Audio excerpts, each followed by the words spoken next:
I'd carried him over rough, rocky terrain and hot, shifting sands for countless miles. Each day was a test against the unforgiving desert. Sharp stones, thorny bushes, and blisters forming on the leather where his weight pressed hardest. I'd come to know his stride, the way he leaned into his steps as if bearing a heavy load on his shoulders. He never spoke to me, of course, but I could feel it. There was a burden, a pain in his steps, a life of regrets and misery that seemed to hunt him with every footfall.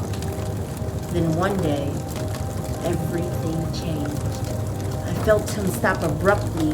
He shifted his weight just slightly in a way that told me that he was staring at something unexpected. There was a kind of hesitation in his stance, a readiness like he was both drawn to and afraid of whatever he saw ahead.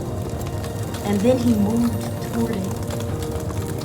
Each step slow and careful, and I could feel his heart pounding, his whole body tense with awe and uncertainty. As we drew closer, I sensed the warmth.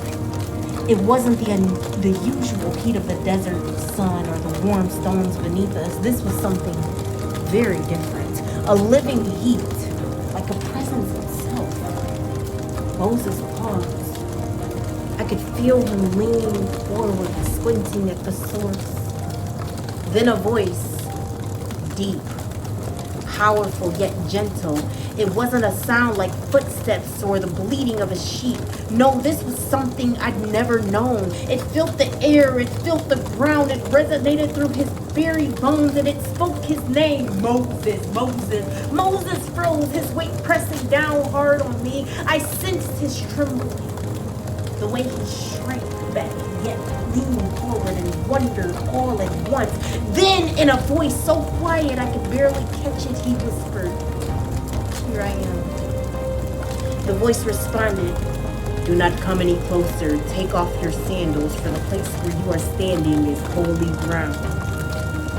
I felt the shift in his body, a moment of hesitation, and then he bent down, his fingers loosening my straps, pulling me from his feet. He lifted me away, leaving his bare feet against the cool desert sand. I could feel his reverence, his surrender. As he stood barefoot before the burning bush, I lay there, sat aside on holy ground.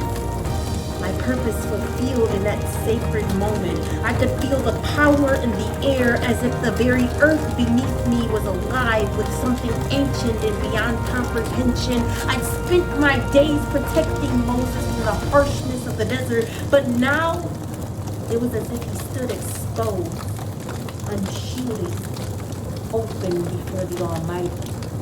From where I lay, I heard every word that passed between him and the one in the flames. I heard the fear in Moses' voice, and he questioned, doubted, wrestled with the call placed upon him. I heard the patience, the love, and the unwavering strength in the voice that answered him again and again. And when the presence faded, when the bush stood as it had before, charred but not consumed, I felt him reach down, his hand trembling slightly as he picked me up, as he slipped me back on. I knew something had changed in him. He had come as a shepherd, but he would leave this place a prophet, a man with a purpose beyond his own life. And so, with each step forward, I carried him once more, back over the same rocky ground, yet somehow the journey felt different. I touched holy ground and witnessed the calling, and now I carried a man forever marked by the voice of God.